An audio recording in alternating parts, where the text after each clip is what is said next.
آپ نے بہت سے اپنے ساتھی فنکاروں کا جو دنیا سے چلے گئے، آپ نے خود بھی جنازہ پڑھایا. میں اس پہ آپ سے اصل میں ایک میسج لینا چاہ رہا ہوں امت کے لیے، قوم کے لیے، لوگوں کے لیے، کہ ایک تو وہی دوست جن کے ساتھ آپ کام کر رہے ہوتے ہیں، آپ کے کولیگس، انہی کا جب جنازہ پڑھانا پڑتا ہے کیا فیلنگز ہوتی ہیں، اور پھر اس میں لوگوں کے لیے کیا سبق ہوتا ہے؟ ایک تو یہ کہ لوگوں کے لیے یہ سبق ہے کہ دیکھو ہم کئی دفعہ دیکھا ہے عام جنازوں میں لوگ کھڑے ہوئے ہیں، کوئی آیا نہیں جنازہ پڑھانے، تو مولانا صاحب تشریف نہیں لائے، تو لوگ کھڑے ہوئے ہیں پریشان ہو رہے ہیں. تو ہم خود کیوں نہیں سیکھتے؟ ہم کیوں نہیں سیکھتے؟ ہم اپنے جنازے، بیٹا باپ کا جنازہ پڑھا ہے، شریعت حکم دیتی ہے، باپ بیٹے کا پڑھا ہے، ماں کا پڑھا ہے. اب جو بیٹے نے پڑھانا ہے وہ کوئی اور تو نہیں پڑھا سکتا. ظاہر ہے، بالکل صحیح بات. جس درد سے اس نے دعا مانگنی ہے، جس دکھ سے اس نے آنسو بہانے وہ تو نہیں کر سکتا. اسی طرح اکثر اب جنازے مستانہ صاحب کا بھی میں نے پڑھا ہوا، بپو صاحب کا بھی، خواجہ، سب تقریباً. تو جو میرے دل میں وہ ایک درد اور ایک رونا، آپ کے ساتھی، آپ نے دن رات ساتھ ساری زندگی 30 35 سال 40 اکٹھے گزارے، تو وہ جو ایک درد مجھے محسوس ہوگا وہ کسی اور کو تو نہیں ہوگا. تو میں سب کو کہوں گا کہ بھائی سیکھو، یہ اپنے جنازے نہلانے سیکھو، پڑھانے سیکھو. ہم دیکھو اداکار ہو گئے، الحمرا میں نہیں دیکھا آپ نے ساری زندگی امامت سب کو قرآن شریف پڑھایا ہے، فان صاحب، انور علی صاحب، وسیم باد صاحب، سب کیا نام، سب مجھ سے قرآن شریف پڑھے ماشاء اللہ. پھر بیٹیاں ہماری، ان کے شادیاں بھی کی، ان سے بھی محبت. پھر خواجہ صاحب میرے ساتھ بڑے اٹیچ ہیں سارے. تو دین کو مل جل کے سارے اچھے طریقے سے سیکھیں اور کریں، اور خدارا نفرت کی زندگی چھوڑ دیں. یہ اس میں کچھ نہیں، بیماریاں ہیں، اس میں پریشانیاں ہیں، رات کی نیند جائے گی، برین ہیمرج ہوں گے، فوڈ پوائزننگ ہوگی. ایک چھوٹی سی معافی میں اور شکریہ میں پوری کائنات چھپی ہوئی ہے. زبردست. ہماری کوشش ہوتی ہے کہ ہمارے پاس جو بھی مہمان ہیں، خاص طور پہ ایسے مہمان جن کا مولانا طارق جمیل صاحب سے سلام دعا تعلق ہوتا ہے، تو ان کے موضوع پہ لازمی بات کرتے ہیں. مجھے ذاتی طور پہ ان سے بہت محبت ہے. ان کے بیٹے ہیں جو سب ہے، میرا ان سے بڑا اچھا تعلق ہے، پوری ایم ٹی جی کی ٹیم سے میرا بڑا اچھا تعلق ہے. تو آپ کی ان سے کب سے دوستی ہے، اور آپ نے کتنے حج ان کے ساتھ کیے؟ ان کے ساتھ آپ کا اٹھنا بیٹھنا، آپ ان کو ہنساتے بھی ہیں، بلکہ مولانا صاحب یہ فرماتے ہیں کہ میں سب سے زیادہ ایزی، سب سے زیادہ میں فرینک جو ہوں وہ جواد وسیم کے ساتھ ہوں. تو یہ اگر آپ ذرا تفصیل سے ان کے بارے میں کچھ بتائیں، دوستی کب شروع ہوئی، کیسے شروع ہوئی؟ ایک تو یہ کہ ان کی مہربانی، ابھی کیا سلسلہ ہے؟ ان کی مہربانی کہ وہ ہم کیا، بالکل صحیح بات ہے. ایک بڑا آدمی ہے، میری کیا حیثیت ہے. میرے کے ساتھ دوستی جو ہے وہ 92 سے 92 میں ہم ایک جگہ ملے تھے. ہمارا دوست تھے منظر امین صاحب جی، وہ چلا لگا رہے تھے، تو وہ طارمی صاحب کے ساتھ ان کا بھی کچھ ٹائم لگا، تو میں بھی چلا گیا وہاں. پہلی ہماری ملاقات.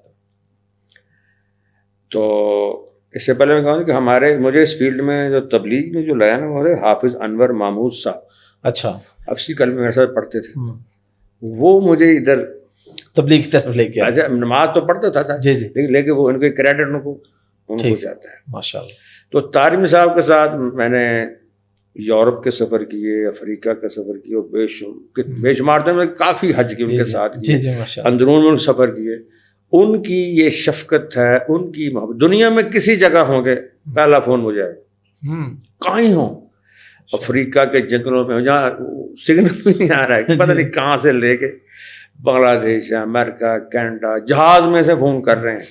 یہ ان کی محبت ہے، ان کی شفقت ہے. اللہ ان کی جو بیٹا بہت بڑا حادثہ، میرا بھی بیٹا تھا، بالکل، اللہ تعالیٰ اس بیٹے کو ہمارے جنت کے اعلیٰ درجے عطا فرمائے. اس فیملی کو اللہ تعالیٰ صبر جمیل عطا فرمائے. اور مولوی صاحب کیونکہ پہلے بڑے سینسٹیو آدمی، جی جی، بہت زیادہ ٹچی ہیں، بالکل بہت زیادہ سینسٹیو ہیں. تو دوسرا دنیا کی باتیں آپ کو پتہ ہے، ہم تو معاف نہیں. ابھی میں نے گھنٹے سے یہی کہہ رہے کہ یار معاف کر دو یار، چھڑ دو یار. نہیں میں نہیں، تو پھر تسی بھی معافی. اور اس موقع پہ بھی لوگوں نے بہت اذیت دی، بہت تکلیف دی. حالانکہ مجھے مولانا صاحب کے مزاج کا پہلے اتنا نہیں پتا تھا. ظاہر ہے آپ ٹیلی ویژن اسکرین پہ کیسٹ پہ بیان ہی سنتے ہیں.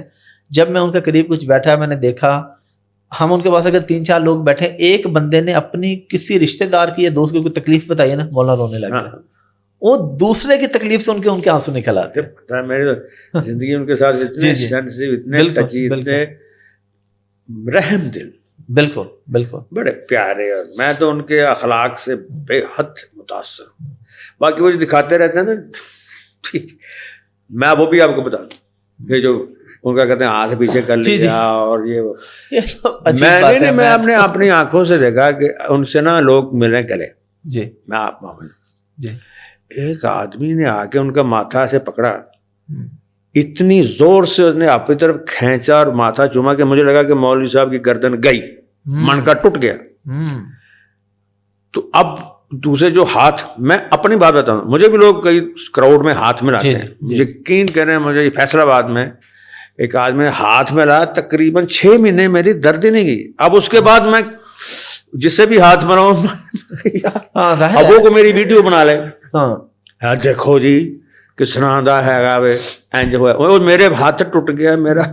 ظاہر ہے پھر عمر کا تقاضا ہے، وہ مائگرین کے پیشنٹ ہیں، 100 چیزیں ایٹ اے ٹائم بندے کے ساتھ. تو وہ یہ تو دکھا دیتے ہیں، تو اس سے پہلے جنہوں نے 1000 آدمی سے ہاتھ ملایا وہ کدھر گیا.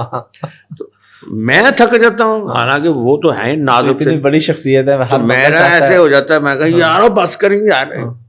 تو وہ ایسے وہ لوگ بنا لیتے ہیں، دیکھو جی ہم تو عادت ہے نا ہماری کسی کو برا کہنا، خوش ہونا. نہیں ایسے نہیں ہے، وہ بھی انسان ہے، تھک جاتے ہیں، ان کے سر میں درد ہوتا، پھر بھی وہ مسکرا. اب آپ کتنی دیر مسکرائیں گے؟ پھر آپ کا منہ رونے ہو جائے گا. اب کب تک آدمی میں آخر تھک جاتا ہے، انسان ہے.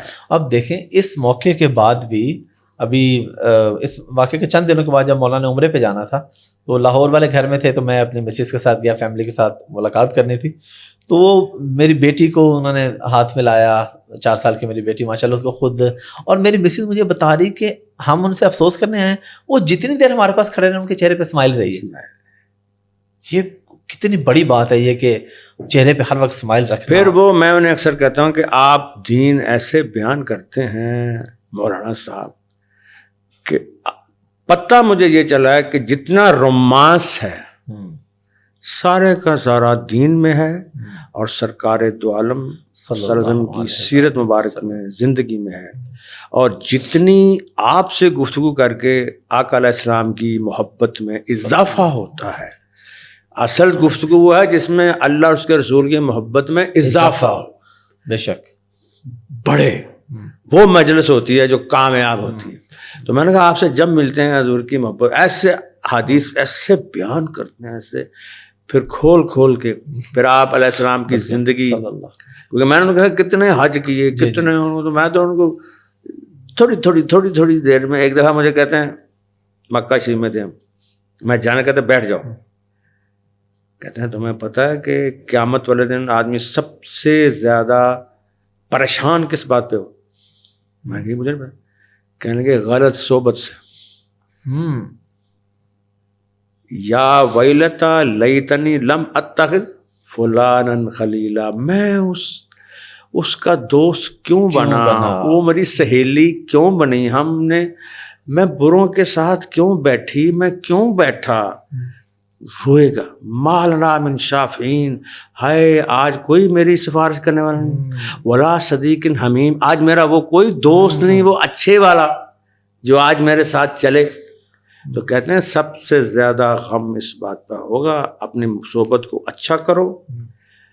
بروں کے کوئی نہیں برا ہوتا مگر جس کی عادتیں بری. جی برا تو انسان نہیں نہ ہوتا، عادتیں، اس کو دعوت دو، سمجھاؤ، مگر اس کے ساتھ نہ چلو، ان کاموں میں مت چلو.